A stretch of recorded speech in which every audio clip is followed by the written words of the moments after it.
Hello and welcome to Share.care's What is Manly radio show and podcast.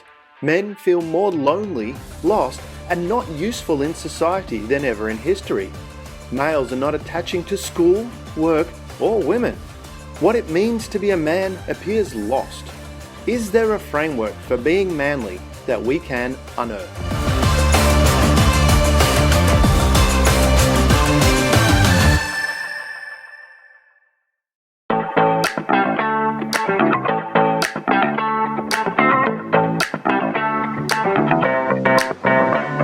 Welcome to Share.care, an all-inclusive community sharing experience, strength, and hope to create strong, healthy, and inspiring relationships. Share.care communities work toward every individual feeling safe, valued, and heard, free from the threat of danger, pain, or harm.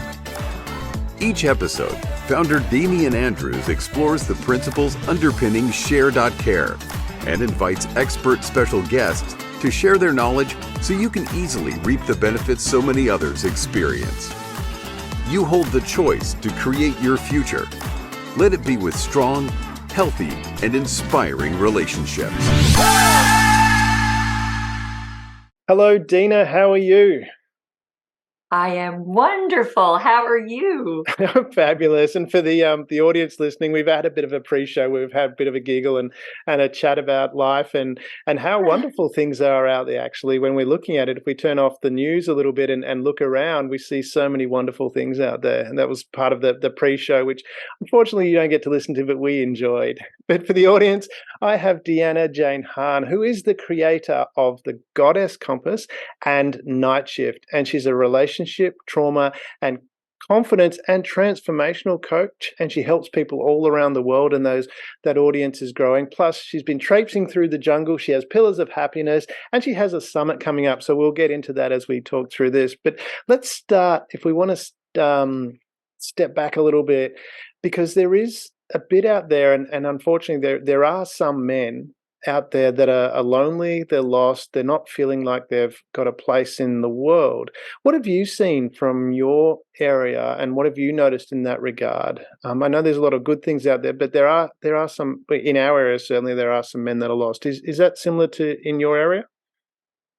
It is, absolutely. And I didn't realize it. It was just like I had to ask women in my group, get over yourself. There's men out there suffering too, and we need to work together. We really don't want to be separate. And once I realized many of the pillars in my Goddess Compass program applied to men, I just expanded my practice to help men too. It's no different. We've all suffered. And a lot of it is from a breakdown of communication, which lacks compassion as well. And when we get into conversations and we have to be courageous about our suffering as well to be able to open up and confidently express what's in our heart and communicate what we want and what's not working for us. Yeah. And you can open up that conversation with a man or a woman. It's no different. And we've all suffered from breakdowns in relationships, whether that relationship was not rooted in our family environment in the beginning, and we didn't really know what love was for ourselves and others. Sometimes it was a very selfish love. So that's just a little bit of how my practice expanded. Yeah. So it's a manly opportunity to connect to the night shift and be that knight in shining armor. But remember, it's not about holding your feelings in. We truly need to know what's in your heart, and communication without the outburst of anger and extreme moments where you can't express yourself because it was a pattern in the past that men were told to keep it all in. No. Open up your heart, communicate with compassion so that, you have a very safe, secure way. And when you foster relationships where it's working both ways, for a man to be able to open up and a woman, but you have to let someone know how you feel because we can't read your mind and you have to express it. And we provide a safe haven for you to do that and learn the skills that work. So you're the shining knight. I love that. And I love the analogies that you talk about too. One is, you talk about safe place to do that. And that's been my experience as well from, having a place where men can actually open up. But also to that night you talked about, and I love that you have that analogy because that's something similar. I looked at I look back through history, and it seemed to be there was, when you look at what was a warrior, and a warrior by definition, the original definition was someone who prevents war. They had the strength, they had the ability, but they used that strength and ability to prevent war. They focused on understanding and compassion. Now, all that, to be able to do that means that you had to experience what that was, because you can't do something, you can only love to the extent that you have inside you. And so we look going back to, you don't even have to go back to ancient times, but right back from, if you I'm was brought up Catholic. I'm originally a Polish origin, partly Polish, Ukraine, and Russian. I'm integrated, so I can help integrate over there. And we all are. Yeah, but with that that background, when we look at it, and there was that manly thing seemed to be about having the strength and emotion. Then somewhere it got lost, I feel. That's my understanding. We got lost, and as you said, it become this stoic thing where you can't express emotions, you can't ask for help, which seems contrary to reality. We're a community. We operate as a community. What do you think went wrong? How did men lose their way, do you think? Oh, that's such a great question. It's an interesting question too. I think it's because, men always felt like they had to be the provider and the protector, and still are. That's a wonderful attribute. But if you're struggling when you're protecting someone, and because men suffer at war, men are suffering at the wars in their minds.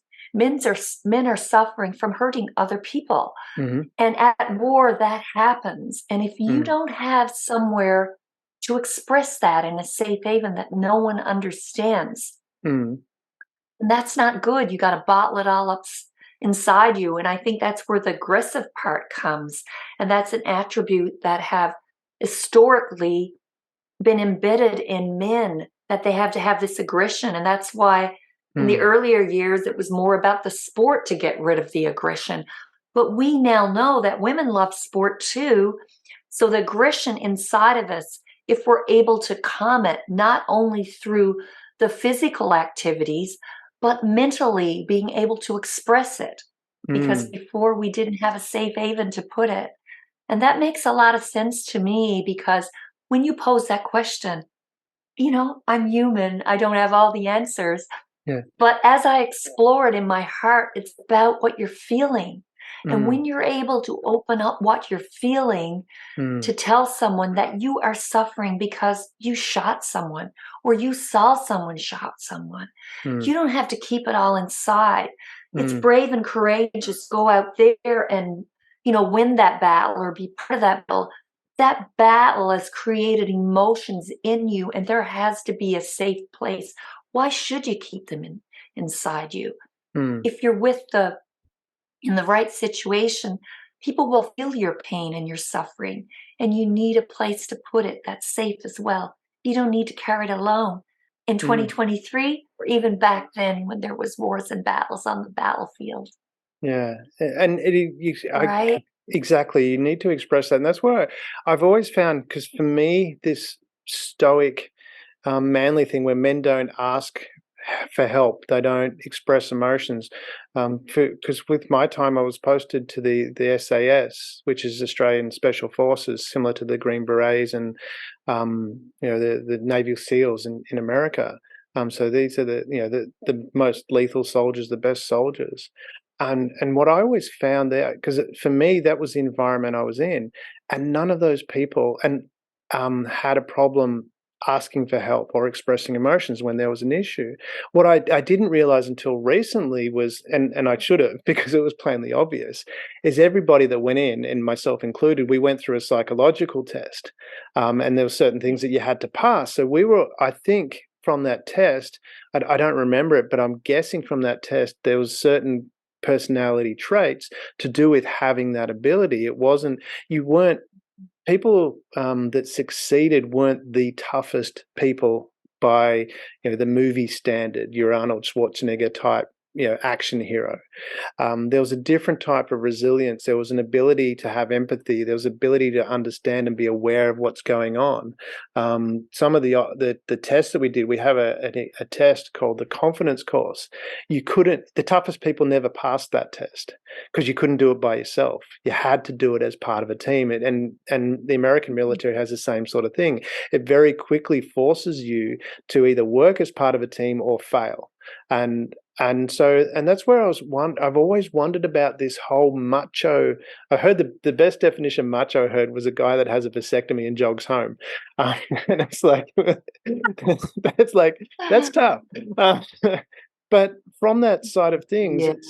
it's, I'm still curious as to how do we get to this place where some men think, this toughness is being by yourself. So the toughest people I knew were never operated that way.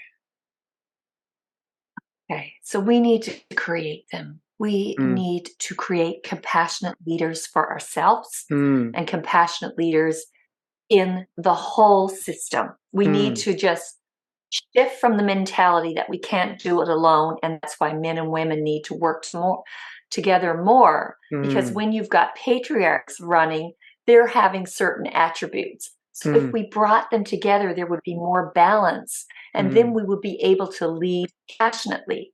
So we need more compassionate leaders who know what that suffering is and is able to expand that mentality and open their hearts that people need a safe place to be able to express what they want, what they need. And I'm going to add something a little different on top of here too, and I think it's going to make a lot of sense. We need to add love to every situation because love is truly the healer of all of that, and it is the cousin to compassion. So we will learn to love ourselves more if we're in let's say, a job environment where we know we have a compassionate leader who's passionate about the business, but has compassion about the people that he leads or she leads.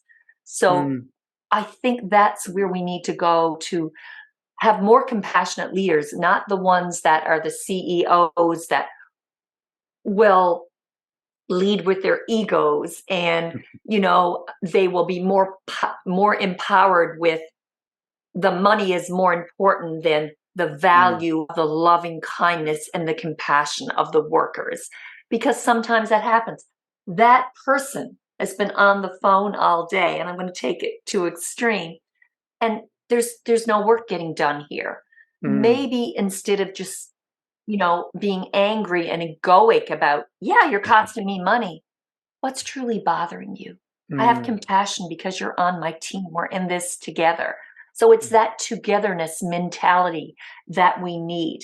It's not just ridicule. No, it's wrong to go, in a corner at work and talk on the phone. But if someone's sick, maybe there needs to be a safe place to be able to express it. And sometimes it's true when you ask someone, how's your day going? Oh, fine. We need to go deeper than that. The good morning is sometimes not always a good morning. And they say you're not supposed to take your personal stuff to work, but sometimes we need to have more compassion and connections that can strengthen us so that we can cultivate that and grow as one. Because when one branch is weak, it's going to die. So we need to work to keep everybody stronger, but the thread of it all is love and compassion. I love that you brought up love and compassion. From that side of things, when you've got, this stoic person that's not, not asking for help, not able to express emotions, how much of that do you think is linked to them not having love for themselves? Oh, I think it is because they want to be that provider for their family as Mm, well. And if they don't feel like they're going to get the job done because they mm, are not feeling competent, they don't have that confidence as well, mm, then there's going to be a breakdown. There's going to be a breakdown in the home life. It's going to be a breakdown in the work life. So mm, if we create environments so people can do courses and, excuse me, courses that will track a course of, we will support you to get to where you go. So if mm, someone is happier on the job, they're going to bring that happiness home with them too. That I got a great boss. He's compassionate about me, because there's going to be growing pains when mm, you have problems and there's obstacles in your job. You want to be able to grow it by doing courses, as well as having someone that understands that, you know what, it takes a while to learn these things. So have mm, compassion, because I have to balance it all so that the balance in the workplace and the home has a bit of love and compassion on both sides.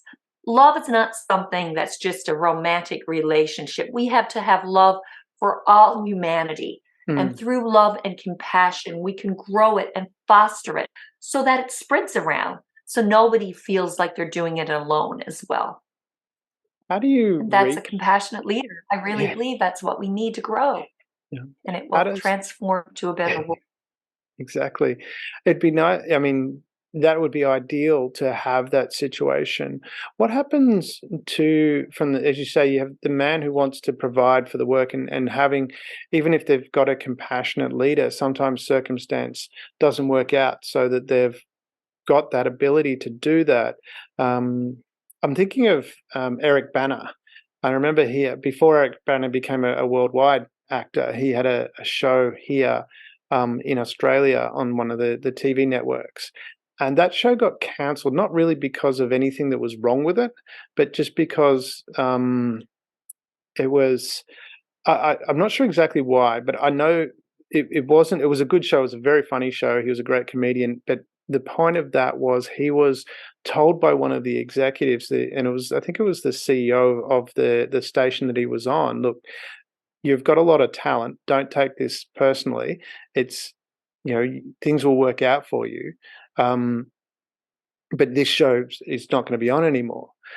How does, from a man perspective, he obviously continued on and bounced through and then became, an international actor as well. But how does a man find that when, circumstances sometimes just happen? I mean, it'd be nice to live in a utopian world where everything goes fantastically every day, but that's not how life always Mhm. works. Setbacks happen, things happen, accidents happen. How does a guy find his place when, for example, he might not be able to work, and then if he's got this attitude that he needs to be the provider, how can he accept help? Interesting question. And the more I ponder it, I know that was painful for him. But Mm, we grow yeah. through pain as we grow through Mm, suffering. So sometimes you need to look at the suffering, because it's valid emotion you feel from a suffering experience. You have mm, to accept it for a while and see, how can I grow from this pain? mm, Because when we grow through the pain, we can come up with other interventions to help us. Maybe it wasn't the right time, but maybe mm, if you went back and revisit it now, it would be the right time. We mm, do need passionate leaders to answer the question. Maybe the time wasn't right, but the timing is right now. And mm, that's like even in the verse sometimes, when you say, why didn't I get that job? mm, There's another there's a reason that you didn't get that job, and you may not understand it now, but years later you can look back and say, well, it wasn't the right time. There was something better on the horizon, because it usually is. mm. And that kind of mindset helps us grow through pain and suffering. Yeah. I mean, I can relate to that. I had an experience myself where there was a job that I wanted to get, and I was very sure I was going to get it, and I ended up not getting it, and I was pretty rocked by that, because I was so confident that it was all going to fall into place. And then, when I did finally, stop drinking and get myself back on, and put my suit back on and went back out there. I didn't drink that much, but I did a little bit. And I got a job with an awesome firm in the field where I wanted to work. And it turned out that this company that I didn't get the job with, that represented themselves really well, were sharks. They weren't very good. And it was actually beneficial that I didn't get that job, because otherwise I would have got that reputation as well and ended up There with you some really good go. people. But I'm wondering, from that perspective, again, with that, losing of the role model position, is it a case where, we went through a period where we had very defined roles? There was, Yes. yeah, exactly. So we had the men, that was how we went out, we did the work, and we came home. The ladies took care of the house, and we knew where we were at. Whereas now that's all changed, and rightly so, and it's great that it has. But do you think, from that perspective, we've got a bit lost now? We don't know what our role is, and therefore we're out of place. Right. There's such a shift, isn't it? It's just Mm, like we're doing a catch up. And that's mm, why, with the goddess compass and the night shift, it's mm, like we needed to catch up because our mm, roles did shift. mm, And well, I'll say this, it's just like women felt like they needed to be more like men, and men felt like they needed to be more like women. yeah. But when we bring it together, we realize we're so much stronger as Mm, one if we accept that it's okay for a man to express his feelings, and it's mm, okay for a woman to be stronger and get out there on the football field. So it's like we're still doing that catch up. mm, We're trying, our roles have shifted, but the world is not caught up yet. And yeah. there was some barrier or breakdown that we need to work on to Mm, get back to it's okay to have those attributes no matter who you are. We're mm, all human. yeah. We've all suffered. We all got hurts that need to express what's inside them. We all need to move our bodies. We all Mm, need to work on some of the mind trash to break some of the patterns that were in our history that didn't work, and then look at the ones that did. Because yeah. there's gifts in everybody, whether you're a man or woman. And there's patterns we need to hold on to from our Mm, past, but there's patterns we need to break. And that's the ones we need to really focus on as compassionate leaders. It's okay to express how you feel and what's in your heart, because it doesn't matter. If the mm, heart is in a man or a woman, you have a right to express how you feel. And it's like we need to shift through that mentality and that heart work. And when you were telling me about your situation with the job, and you had a few drinks and you moved on and everything worked out, I also remember in my career when I was working on my degree, one of my degrees in university, and I suggested to work with children mm, by doing meditation. mm, And I had a list of benefits that I did research for benefits. mhm. Oh my gosh, my professor gave me a 0. I'm not joking. And I went back and I got a 0. I did all that research on meditation and the benefits Mm, of meditation in the classroom as an extra activity. And now the world is moving and transforming through meditation. mm, Meditation for many people have become a medication. And I'm not saying to throw all your pharmaceuticals away, but meditation has been proven. The Heart Math Institute out there have mm, proven that when you live with your heart instead of your mind, you can advance to your full potential. mm, And by living with your heart is so much more powerful and healthy for you. And meditation gets you to your heart and gets rid of that mind trash. So I'm saying these types of things shift us to a better world, that we all have beautiful hearts, whether we're men or women, and we should find it safe to express them. And it's not just our hearts, it's our bodies, and just acceptance and growing through our authenticity and not trying to be someone else. I don't want to be a man. I'm quite comfortable being a woman, mm, but I want a man to embrace my strength as well as my weaknesses, and vice versa. So that's why the goddess compass is like the goddess and the knights truly need to be together to create more love and compassion for each other as humanity, so we can expand our horizons in that way, with a compassionate leadership, not only in a business, but in a family, in an intimate relationship. Mm. I hope that makes sense. It does, because what I was hearing from that, because I was talking about the defined models that were there, the role models, and it sounds like what you're talking about is actually chunking up from that and going, you are a worthwhile person, regardless of what you do.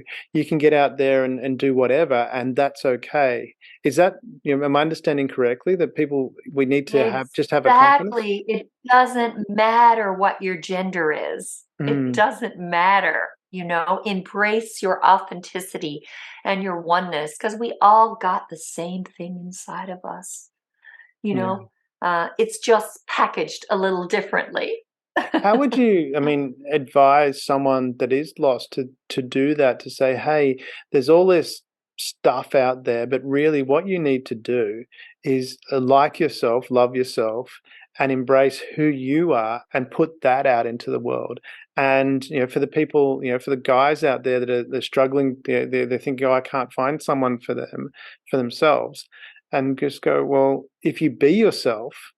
It's hard to find someone if you're not yourself. How is someone gonna find you? Exactly.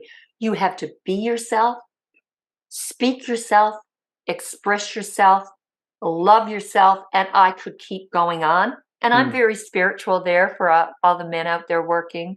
It mm, doesn't matter who you are. mm, God do not create junk, and he did not start with you. He might mm, have packaged us differently. Some are tall, some are shorter, some are different colors and shades, but together we create a beautiful mosaic when we come together and express our authenticity is the big mm, word. And I was just thinking about what is authentic for you, what is real for you, what works for you, and you have to express that and communicate it and have self-compassion for yourself and others. And when you can balance that all together from the perspective that we're all packaged differently, but we mm, truly all want the same thing: love in our lives, people are compassionate, a safe place to be able to express how we feel, and to mm, grow our love for ourselves and others. That's the key. yeah. So what can someone do that, might be a bit lost, and they hear this and they say, "Okay, I've gotta love myself more, but I don't. Um, what do I need to do? What can a person do to shift that?" It's taking an inner journey and asking Mm, yourself, what makes you happy? mm, And being yourself is a big step to happiness. I had to admit I made mistakes. I'm human. We've all made mistakes. We've all suffered. We've all had love and we've all lost love. We've all had our hearts broken. We've all crumbled and probably been down on the floor and cried, because every emotion is valid. And mm, when you ask yourself, what makes you happy? What makes you sad? What makes you feel loved? What makes you create the life that you want? So then the next step, I would say, you are the creator. You are the author of your own life. So fill it up with what makes you who you truly are, and then look at how you can express that in your workplace, in mm, your home life, in any relationship. So you have to have that relationship with yourself to love everything about yourself. And I mm, always say, I took my darkness and I transformed it to light. I didn't love my darkness, but I love where the darkness brought me now, because I am courageous. I am compassionate about other people, because I realize it's not just me who suffered. Other people suffered from my dis-ease in my life, mm, transferred to a breakdown of a marriage, to a breakdown of a job, to a breakdown of me.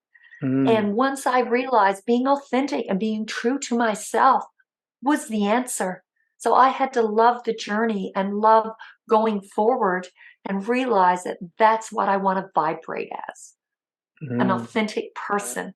I'm not going to express that I've got all the answers here today for the men out there who are suffering, or all the women, but I know through personal development, by taking an inner journey inside of me and asking, what do I want? Do I want to suffer anymore? No. So the suffering stops when you accept that and you realize that we've all suffered, and you have compassion and love for yourself, and then you're able to grow it through your authenticity. I'm no different than you. It's just I'm doing a lot of inner work. And I just feel right now that I just want to pay it forward. And it's repurposing my life and changing the narrative. I'm not that victim. I'm that warrior. I'm that graduate from cancer. I'm not just a survivor. I'm graduated. My body is my temple. And you know what? This world is our temple. And we can grow it and cultivate it so beautifully with the love within us when we show our authentic love of who we are and express it to the world. Then we're all one. The earth and the heart is truly the same place when we learn those lessons. The words are just scrambled differently. I love that. So, a couple of things I heard from what you were saying there. You said you want to pay it forward, and you also talked about expressing the love to the world. I mean, from that perspective as well, for a person that's lost, um, and feeling lonely, that kind of thing generally is about when you're focusing on yourself. But what it sounds like you're talking about is if you go out and share something with someone else, that's going to be beneficial for yourself. Am I hearing that right?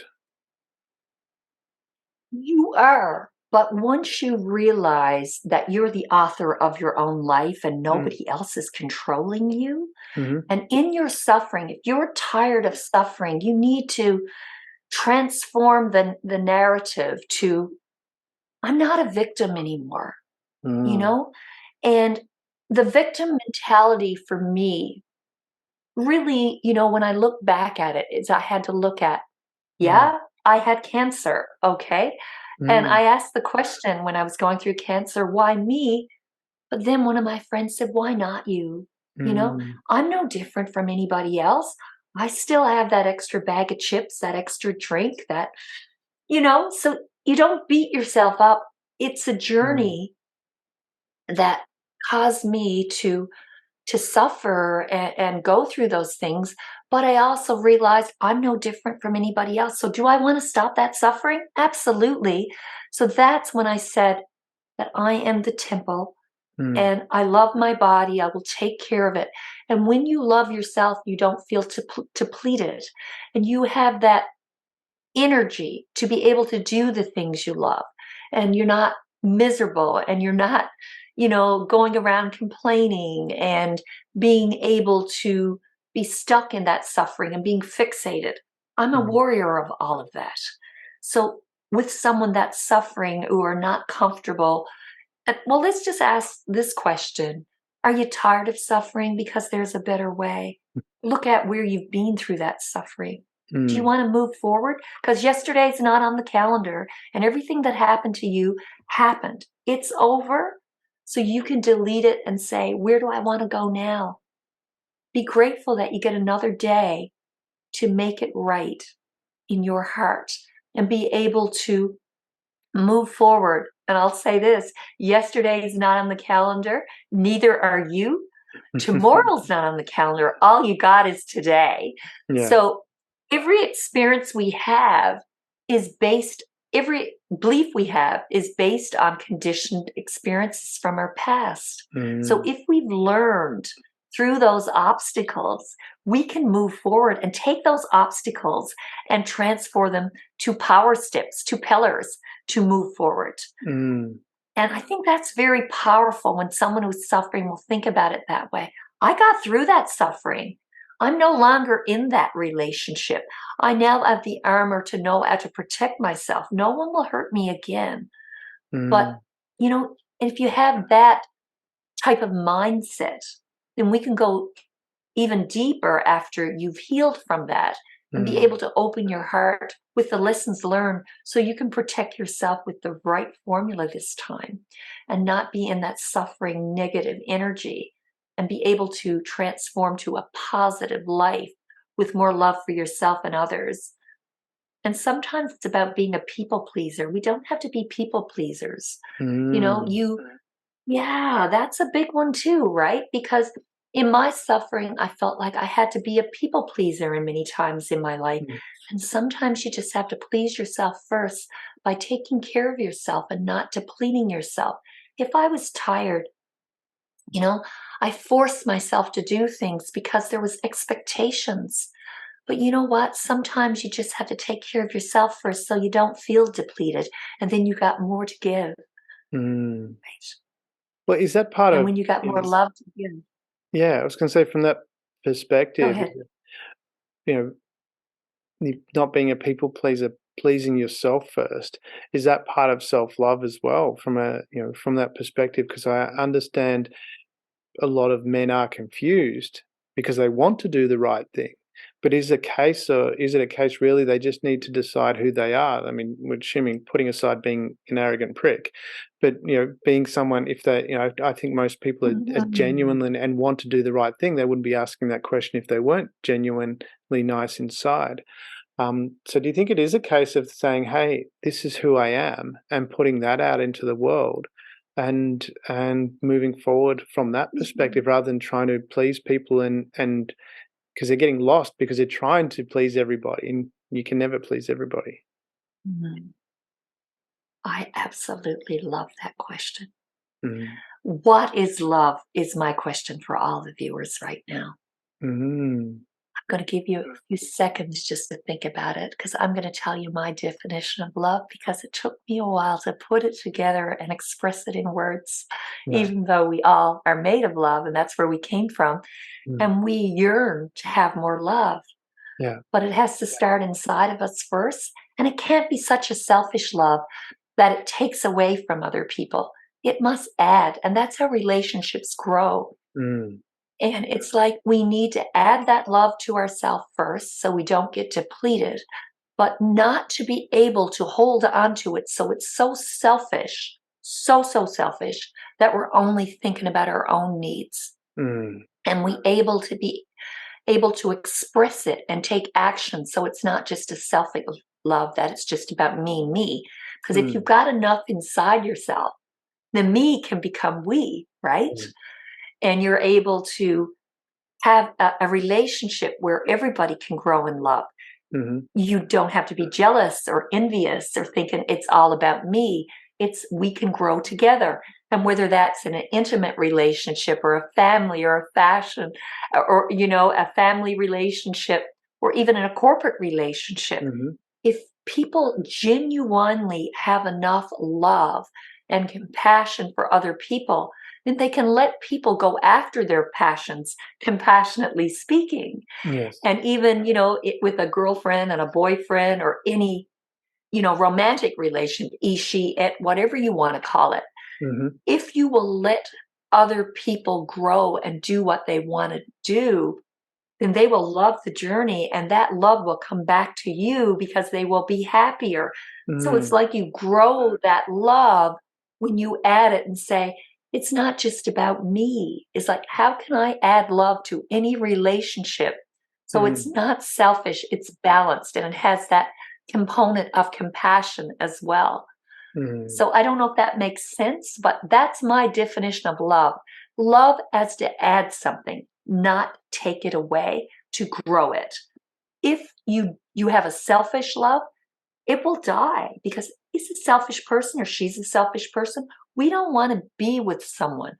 But if Mm. we're able to express that love so everybody can grow, like there's nothing like a relationship. We say, go and have fun with your friends, go on a trip. But then you come back and you share that with someone and you're not Mm. jealous and envious, but you actually grow through that love by seeing that person's happier, Yeah. then they will have more happiness to share with you. So it's like a ripple effect.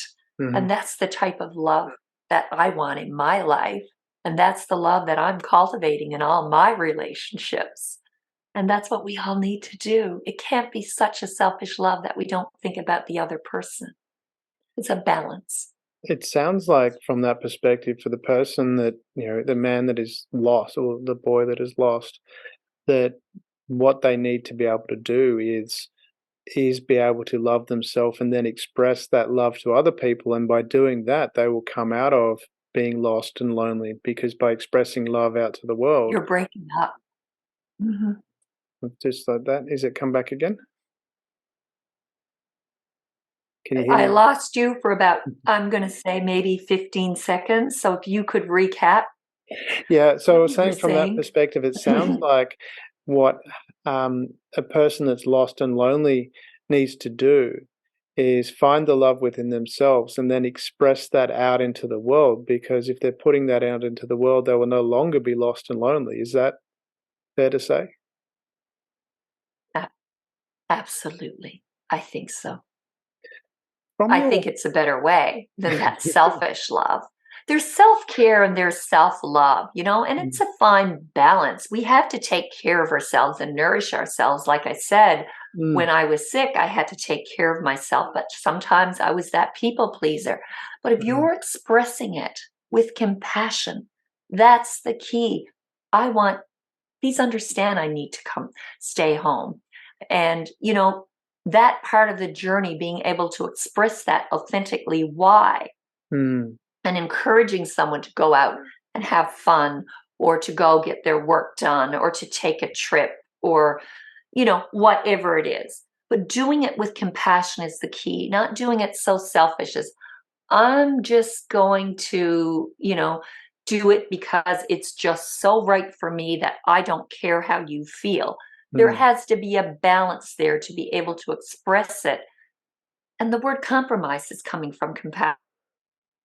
Such a thing as a compromise too, but when it's a compromise that's so bad, taking anything away, but it's actually enriching it or giving someone praise or giving someone the reins to just go do it and we'll get another opportunity to do it, mm. another time. And I don't know if that makes sense, but to me, it's about just truly expressing authentically how you feel and making it clear. So then it just adds more light to the situation. Yeah. And from your perspective, what you've observed, because you've traveled to a number of different areas, including traveled through the jungle, what was that like from the perspective of, from your own traveling experience, but also too from the period of seeing what, different views on manliness were as you traveled? Beautiful. Oh, first of all, there was 20 people in the group, men and women, who Mhm, suffered from broken hearts, broken marriages, broken relationships, family dynamics, you name it. Let's mhm, just call it all suffering. And mm, they were looking for direction. mhm, And the direction was to escape from the rest of the hustle and bustle of the world. Let's call it our external world mm, and take an inner journey. I am not a drug pusher. mm, And I assure you, the reason I went there was to get away from taking so many pharmaceuticals that I had to take for my pain and the things that I was going through. But I mm, realized the drug of choice for me was the inner journey. mm, And I had to drug myself with self love to let go and forgive myself for the things that went wrong.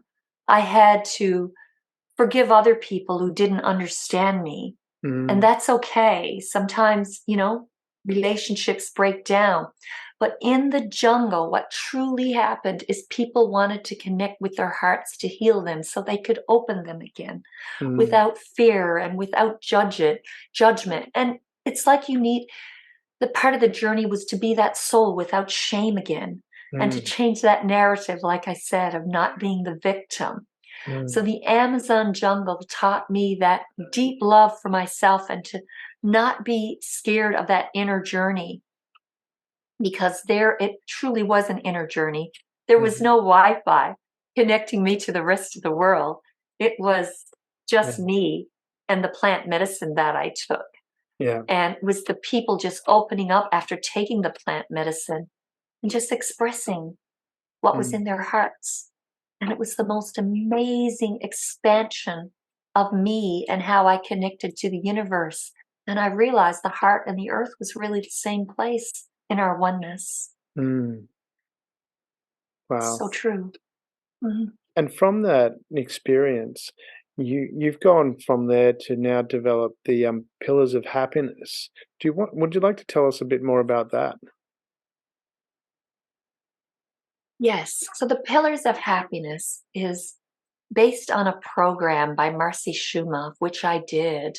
And it was like, I just wanted to be happy for no reason. I didn't want to be controlled like a puppet in any way, Mm, but I wanted to have such a powerful happiness that I could just share it and expand it in the world because it was like repurposing my life.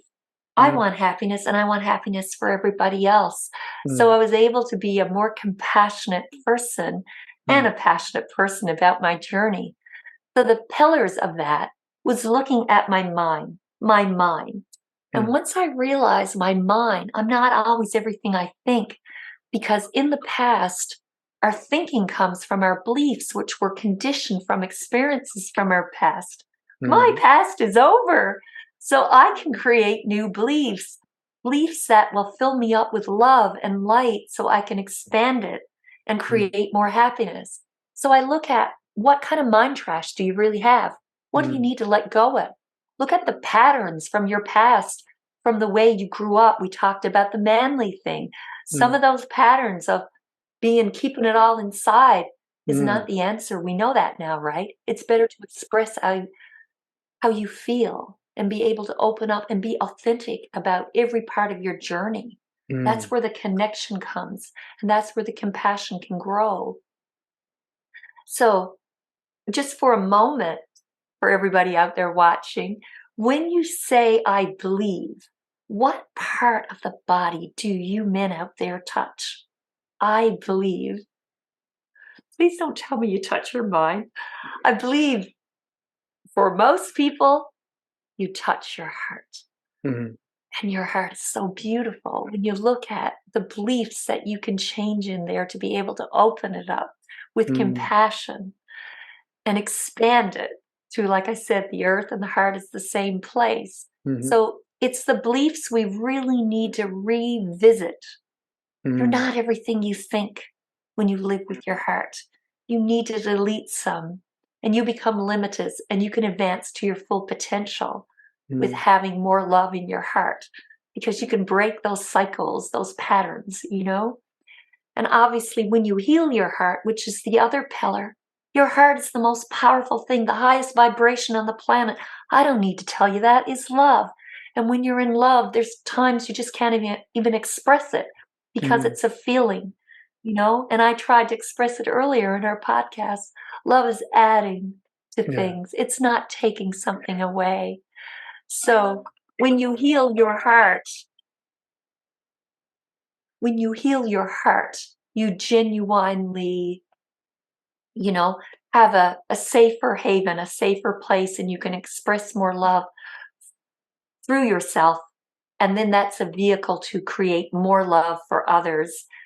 And being the creator of that all starts in your heart. Um, the other part is for everyone, our body is our temple, right? Mhm, And if our body is our temple and we nourish it and take care of it, it's a very rich place to be. And mm, we're able to shine it and glow it in so many ways in our authentic self, knowing that we're all individuals and we're all very unique and we mm, have those gifts inside of us. So don't be afraid to show your gifts, but mm, do it not from the egoic perspective, from the compassionate perspective. And I'm slim and trim and I'm a dancer and I meditate, but not everybody, you know, has that in their constitution. Those are my rules that I work on every day to make me love my body. But some people love going to the gym, you know, and a lot of men go to the gym more so than do yoga. It's okay for all you manly men out there to do yoga. It's connecting to your body so you can move it so things don't break down and those beautiful muscles that you're building become more flexible. So again, if that works for you and is something you want to try, it's okay. Yoga is not just for women, it's for anybody who wants it. Going to the gym is great for anybody. We know that, men and women. So I'm just saying that Your body is your temple, and it's what works for you. It's not what the world is telling you to do to Mm, build that muscle. Maybe you just want flexible muscles or a balance of both. The other part is your soul. Your mhm, soul connects you to the wisdom that you can grow from other people. It's our spirit that attracts other people. You walk into a room, you can feel the negative energy or you can feel the positive energy. It's a mhm, feeling and it's about the spirit. I love your spirit. I want to spend more time with you. I want to interact and know more because my spirit is shining. It's like an aura. And when mm, you have that mentality, you can grow your soul and your spirit. And it's pure energy when you mm, can do that. So that's the pillars. It's the mind, it's the body, it's the spirit or the soul. And of course, it's our heart. It's the big one. But they all work together. These are the pillars of happiness. So when we work on growing and cultivating those, we mm. create more happiness and we can be happy for no reason. And it's so powerful, no one can take it away from us. Yeah. You talked about, and you've mentioned it a few times, mind trash. I love that term. Do you want to expand a little bit on that? Okay. So from experience in the past, one time, I'm just going to give an example. I was told, you don't listen. You don't listen. Mm, That's not true. It's not that I didn't listen, but I took that into my mindset. And I realized I've been told that I am a great active listener, mm, but I had to cultivate that. I don't listen. I want to be a better listener. mm, So when you listen with your heart and you open, and it's through that connection of realizing I am a great listener. So I'll mm, delete that mind trash right now because someone told me at that moment in time, maybe I was hungry and I needed a snack. Maybe it was because I just wasn't, feeling comfortable and I was just distracted by other things. But mhm, that moment in time, when someone drills you for something like that, mm, you it can impact the rest of your journey. mhm, So that journey is now. I am an active listener. That's what I do for a living. In coaching, I don't open my mouth for 30 minutes and I'll let someone speak. I'm an active listener. I'm mm, absorbing every emotion that person is feeling mhm, because I've been there and I know what it's like to have someone to listen. Because when someone is suffering, they need someone to hear what's in their heart so mhm. they can heal it and open it up again. So being an active listener is my new mindset. I had to let go of the mind trash that you don't know how to listen. And it doesn't matter who said it or how many times I heard it. Mhm. I realized that was mind trash. We can all listen because we got two ears. And when we open them and we touch our heart, we really want to listen, don't we? If we Yeah. want to connect to someone, that's Mm. what it's all about, the connection. Isn't it? Love that. And from a role model perspective, with boys and men, I mean, again, I think I was lucky. When I was younger, I played golf and lawn bowls with my dad, and I got sent off as well when I'd go with my dad, and I'd go out and play a four with other men that were part of that group, and same with lawn bowls. I had a lot of really good role models. I think they were good role models. There's certainly nothing that I recall of any misogynistic comments or anything like that. And it was always good guidance. And I guess because also too I was young and I was wanting to learn, I was learning from them. So I learned how to ask questions. Do you think men need more of that? Do you think we've lost a bit of that? Because at the moment, I mean, I know not sure what it's like in America, but I know here in Australia you have women's gyms, that using the gym as an example. But if there was a male gym or a male area, it's considered sexist to do that. Do you think we've lost those? One, do we need those male spaces where men can be those role models for younger men? And do we, and how do we get that back if we do? I think we need them all. men just need a place to feel very safe, you're right, and some need an androgynous gym for all genders. It's whatever works for you, so you can grow the love for yourself. So then when you go out into the world, you're comfortable with being yourself, being your authentic self. So if you need a safe haven to grow that, it doesn't matter if you go to a gym of all genders or just a manly gym. And that's okay, as long as inside you, you're aware that you need to break some patterns that probably didn't work for you in the past. And you need to just revisit what worked and what didn't. So you can be that masculine person in the gym, but what defines masculinity? What That's what defines, we're trying to work out. that's what we're working on, right? And that's when I say too, when you asked me the question earlier and I was sharing about the mind trash, it's also to revisit the patterns that didn't work, the patterns that were historically in your family circle, in your manly circle, in your tribe that didn't work. How many men do you hang around with that have went through divorce? Have an open conversation with them and asked what didn't work, or ask the men that are in loving relationships what's working for them.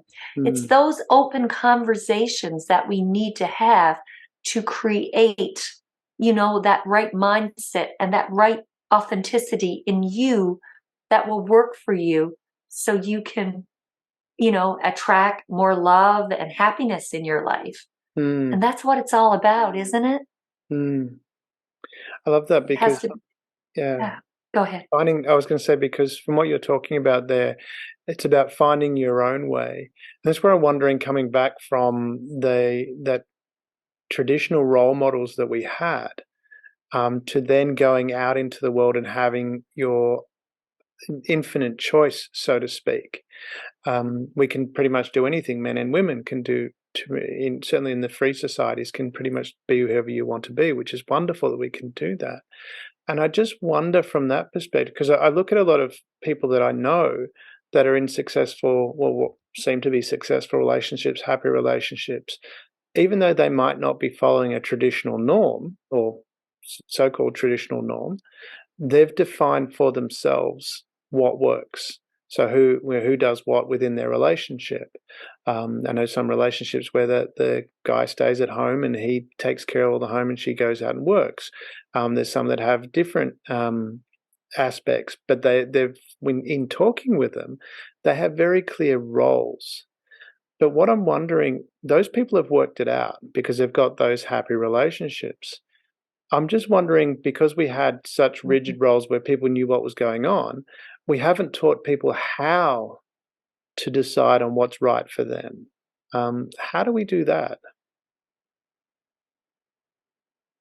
Again, it's a very individualized thing. It's what works. And I guess these relationships are working because they're fine-tuning what's most important, and it's about the fine-tuning and the catch-up of, obviously these people might have been in relationships before and they know what didn't work and they know what did work.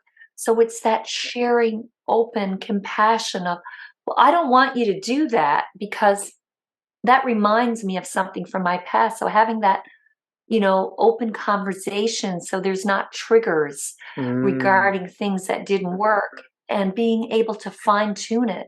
So I think communication in compassionate conversations, so you can fine tune a relationship, is key.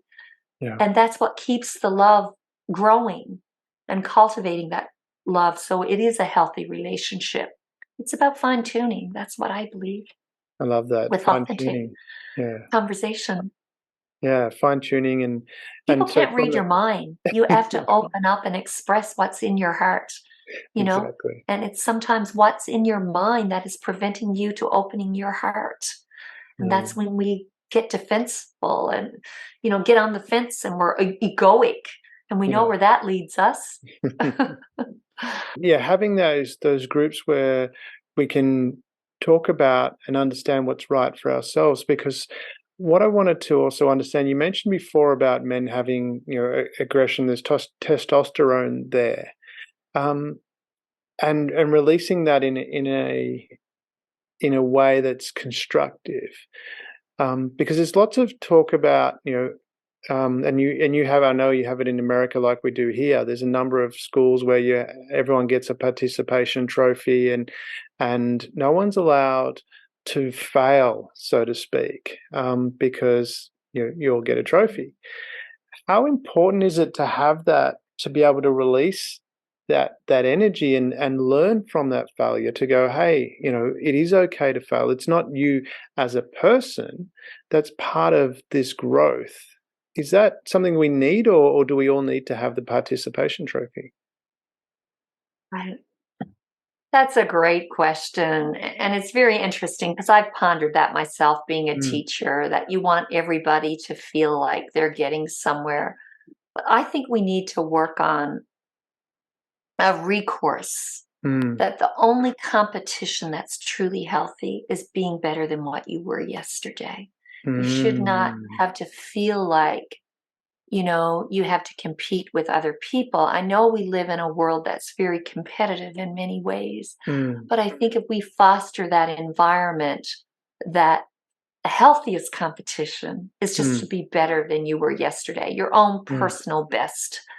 So whether you need that piece of paper to celebrate that and makes you feel good knowing that there's 20 other people that might have been ahead of you, what mm, is the value of that piece of paper now? I think we mm, just need to really encourage in the curriculum that the healthiest competition is just to be better than you were yesterday, your personal best. And I hope that answers your question, because being a teacher, you give out the awards years ago for the first, second, and third, and the champion. It's mm, good to have it's good to have those awards, yes, to show that we have mentors to grow, but we mm, also need to foster in that environment that we're all growing at different rates. mhm, And the healthiest competition for all of us is just knowing that we can grow together and learn. So, what I like with some of my friends that their daughters are in cheerleading mm, is the cheerleaders that were at the grassroots are now coaching. So mm, they know what it was like to go through the growing pains. mhm, And they are compassionate because they've scraped their knees, they've twisted and sometimes, had fractures mm, and broken teeth, which what didn't look so beautiful. But they understand and they have compassion for the people that are trying to do the cheerleading and the gymnastics and things like mm, that. So I think that's the type of competition we need to foster and mhm. grow. We don't need those little pieces of paper saying, because people truly know where they are. Yeah. You know what I mean? Mm. And that's the way it works, and I think that's the way it would work in fostering, loving relationships and that sort of thing. Does it work So from um, that failure perspective as well? I mean, I look at it from using my son as an example when he was doing karate, yeah. and Hmm. he was going for a grading, but he wasn't doing Hmm. the work. And I decided I'm not going to push him. Said Right. you're going to fail, Yeah. and I'm going to let you fail, and you're going to Hmm. experience what that's like. And so he went for the grading. Everyone else passed, and he didn't. Hmm. And as we walked out, I said, "How did that feel?" And he goes, "I hated it. Hated it." Of course you did. How important do you think that is? Because this, we sometimes over coddle, and do men really need that? Do they need to be sometimes, let them fall over? But we grow through our pain, like I said Mm, before, but feelings are important and every feeling is valid. But mm, having that open conversation, my hat's off to you for having that conversation, mm, because that's so important to find out how that person felt, and just having a conversation from your wisdom and experience that you just get another chance, in another area of your life, or maybe within that team, and be that that player, that person that will grow through that experience, and not to beat yourself up. That the competition, the healthiest competition for you, son, is just to work on being better than you were on yesterday. Don't compare yourself to other people, because we all have growing pains, and it's okay. And that feeling that you just shared with me, I'm proud of you for telling me how you feel, because that's how you grow, and through acceptance, right? And that's the acceptance and compassion for me is really the same cousins. You know, they will grow that love for yourself and accept you, and not beat yourself up and feel ashamed. Well, I didn't get it. You know, it's just knowing that we're all growing, and you've been there, so you know how that feeling is, and it's through that experience you're able to open up and grow in a healthy way. That's how I feel. I wonder, I mean, from that side of things, it really does sound, and I'm sure it applies to women as well, but certainly from a male perspective, it sounds like those role models are really required. I was told of I think it was an African environment where they removed the old male big elephants from the area, and they found all these animals were being killed, and it turned out that it was the young bull male elephants that were doing it. And when they put the older ones back, they were these mentors to say, hey, you might be bigger and stronger, but you have to be tempered in how you use that. So I was just wondering from that perspective, that's why I was coming back to this male role models and male places where men can hang out together, whether that is needed just because of the way we're genetically wired with the testosterone. We need to learn how to temper that. We need to be that warrior that prevents war, but we need guidance to be able to do that. That's remarkable. That's compassionate leadership, isn't it? Well, but that's what I'm wondering, and that's why I'm wondering, have we lost that with taking, we've got now the if you have a male gym, it's considered sexist, but what we've done is taken away the ability for males to actually have that role model. I know we need the inclusive role model as well, but do males need that part where they have, hey, this is because, and I said I got it from just pure luck that I was in male groups where I had older men showing me this is how to be a man. And they weren't specifically telling me, they were just leading by example. And I know from my perspective, I learned from doing, and I know a lot of men learn from doing, and I'm just watching other men. Do we need more of that for men to help them along that path to understand? Yes, you are. You have testosterone. Unless you drain it out, which is not going to happen. This is how you temper that. This is how you be that warrior that creates peace. But women have testosterone too. They do, yes. Right? But women generally have a lot more help in that area. This is So, wow. Again, let's go back to the fine tuning. We've got a lot of work. The world has a lot of growing pains. We're experiencing them now in every way, in our relationships, in the corporate world, in our family relationships, in our intimate, loving relationships with our partners.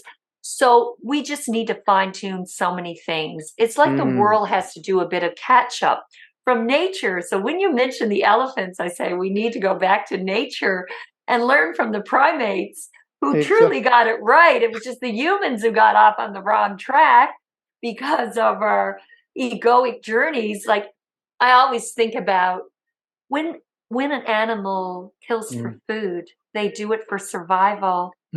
When men or women kill for food, they do it out of aggression in a lot of times, so animals truly grocery shop, but so it goes back to, we can learn so much from nature and the natural relationships of animals. You just have to look at the world now. There's a lot of killing going on that's not for food. It's a good analogy. We're hungry for that love and that connection, and we can foster that through so much compassion and communication and courage and confidence by being very authentic in what we want. And like you said, it's the open feelings that channel that and strengthen those relationships. And that's a healthy competition too. You know, we can't compete with the testosterone in a man who's stronger and the woman with all of her femininity. It's not about a competition. It's more about acceptance for everybody's journey and everybody's growth, and just loving the journey and not trying to change people so much through the egoic way, just by having open communications of what works for you, what works for you, what works for me. And let's see if we can fine tune it so we can work it through togetherness. Isn't that the key, the togetherness? I come back to the heart of the earth again. When you connect them, we got it all. That's what's exactly. going on in the universe, in the right vibration. Yeah, Right. and that's 100%, from that perspective, coming together, you become stronger. And we were talking about that in the pre-show. I love that from my mum, was always that example. And the program that I have teaching negotiation to corporates, the best negotiators in the world come from a feminine model because they have more empathy, they have more listening, which guys are generally not known for. But when you do that, you actually become much stronger and more powerful in your ability to negotiate because you can gather more information. And that's a feminine trait. The best negotiators do come from a feminine model of the world. And from that side of things with the male, this, creating, sorry, I lost my train of thought there, so I'm going to skip that completely. Okay. That happens. I was going somewhere and then I completely got lost.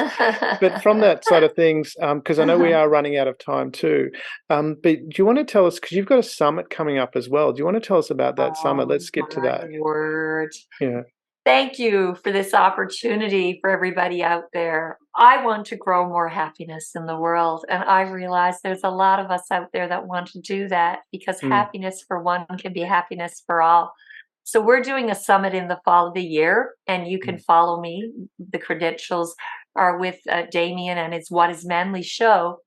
But it's about repurposing your life by listening to some celebrities who were able to take their darkness and transform it to light, to abundantly grow their love and their lives in healthier ways. And that's a very general statement right now, because I can't speak for all these celebrities and speakers that we have, but we will give you that opportunity after you listen to these speakers, and we get to share and do some Q&A with some of the live speakers, and some of them are going to be pre-recorded. But what we're going to be doing is giving you an opportunity to change the narrative of your life, and you can have a voice of expressing your authenticity and what makes you happy. And you'll be able to learn more of how to do that from listening to these speakers, because I truly want to grow happiness in the world. And it's about, for me, I had to change my story. I am the author of my own journey. So once I became that narrator, I realized I just want to pay it forward and grow more happiness in the world. And I want everybody to be happy. Everybody listening to here today deserves to be happy, deserves to have a loving, compassionate relationship.